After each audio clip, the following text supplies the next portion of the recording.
Waalaikumsalam warahmatullahi wabarakatuh. Selamat siang anak-anak Ibu. Siang, Bu. Bagaimana kabarnya hari ini? Apakah semuanya baik? Baik, Bu.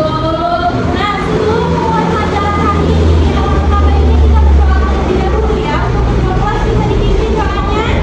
Doa dimulai. Doa selesai. Di sini, apakah masih ada yang ingat tentang pelajaran kita minggu lalu? Ingat, Bu. Tentang apa itu anak-anak? Mengenali ciri-ciri hewan, Bu. Iya, pintar sekali. Nah, di sini Ibu mau jelasin apa sih ciri-ciri hewan itu? Secara umum, ciri-ciri utama hewan adalah multiseluler, terdiri dari banyak hal. Eukaryotik, memiliki inti sel dan tidak memiliki inti sel. Selain itu, hewan bersifat heterokaryotik, tidak bisa membuat makanan sendiri dan memiliki kemampuan bergerak aktif untuk mencari makanan. Nah, Ibu mau nanya nih, kucing itu ciri-cirinya bagaimana? Saya, Bu, Ya, silakan Kusuma. memiliki pendengaran tajam, cakar yang bisa ditarik, dan mata yang mampu melihat dalam gelap. Betul sekali. Kalau ciri-ciri bebek, ada yang tahu? Saya, Bu, Ya, silakan Cici. memiliki kaki berselaput untuk berenang di air dan paruh berbentuk sudu. Betul sekali, anak-anak. Nah, itu ciri-ciri bebek dan kucing ya. Anak-anak, di sini kita dapat menggolongkan hewan sesuai habitatnya dengan benar. Siswa dapat mengetahui habitat beberapa jenis hewan. Setelah mempelajarinya, kita dapat mengenali ciri-ciri pada hewan satu dan hewan lainnya.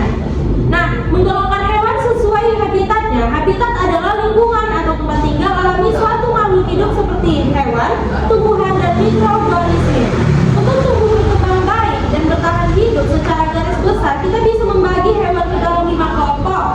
Nah, di sini Ibu mau menjelasin ya, menggolongkan hewan sesuai habitatnya, lingkungan atau tempat tinggal alami suatu makhluk hidup seperti hewan, tumbuhan, dan mikroorganisme. Untuk tumbuh berkembang baik dan bertahan hidup secara garis besar, kita bisa membagi hewan ke dalam 5 kelompok utama berdasarkan tempat tinggal dan habitatnya.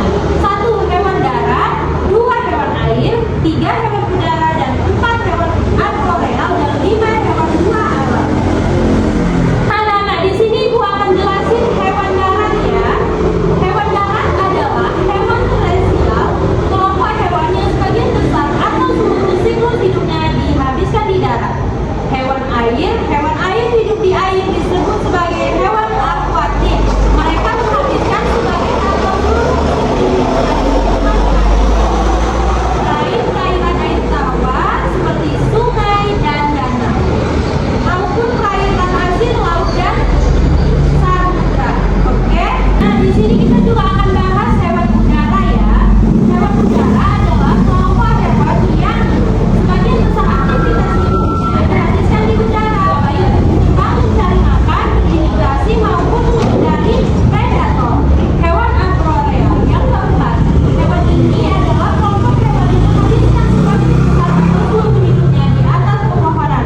Hewan dua alam yang terakhir ya anak-anak, hewan dua alam itu adalah sebutan umum untuk hewan amfibi, yaitu kelompok vertebrata, hewan bertulang belakang dan memiliki kemampuan untuk hidup dan beradaptasi di dua habitat berbeda, yakni di daratan dan di perairan. Nah, Ibu mau nanya nih, mengapa burung hidup di udara? Siapa mau jawab? Ayo. Ya, silakan Kusuma.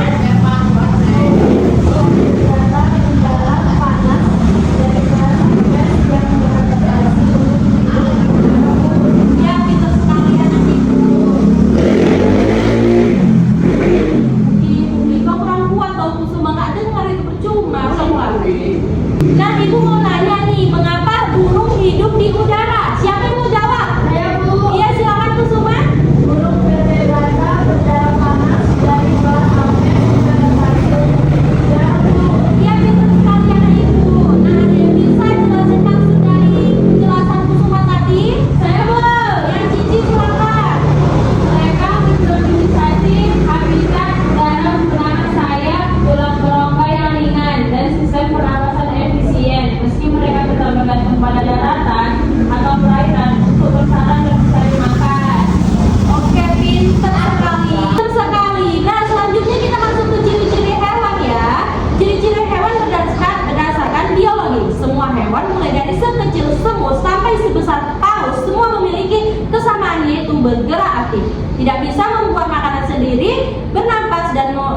tes seluler. Ciri hewan berdasarkan kelompoknya.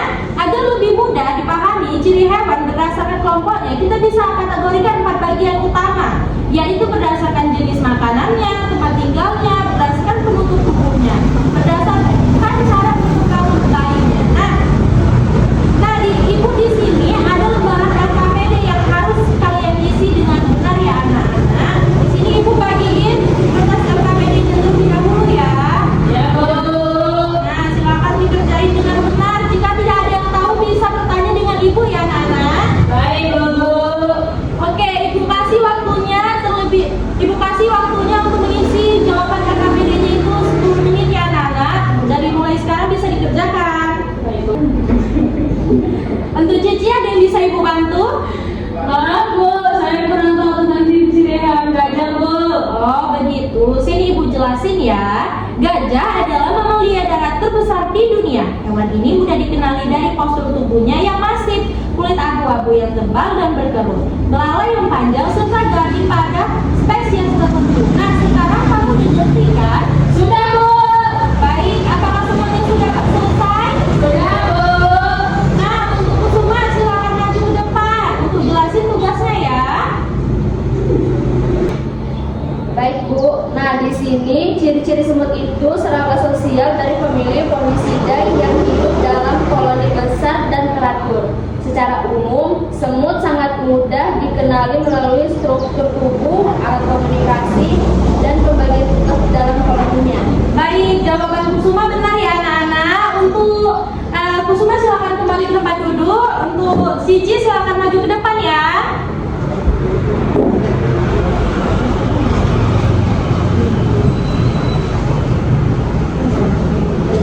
Gajah adalah mamalia darat terbesar di dunia. Hewan ini mudah dikenali dari postur tubuhnya yang masif, kulit abu-abu yang tebal dan berkerut, belalai yang panjang serta gadi pada spesies tertentu. Betul sekali. Untuk Cici bisa kembali ke tempat duduknya ya. Jadi anak-anak, ibu sudah mengenal ciri-ciri hewan dengan benar ya. Betul sekali. Jadi semua anak-anak ibu sudah mengenal ciri-ciri hewan ya kali ini. Ya, Bu. Nah, ibu bakal jelasin kesimpulan kita di diskusi kali ini. Kita sudah dapat menggolongkan hewan ke dalam habitat dan ciri-cirinya. Mengenal hewan sangat membantu kita menghargai makhluk hidup di lingkungan kita ya anak-anak. Sebelum kita mengakhiri pembelajaran kita hari ini, ibu ada tugas di rumah. Kalian bisa cari ciri-ciri hewan dan habitatnya. Ya anak-anak. Apa yang kalian dapat di pembelajaran hari ini? Menggolongkan habitat dan ciri-ciri hewan, Bu. Pinter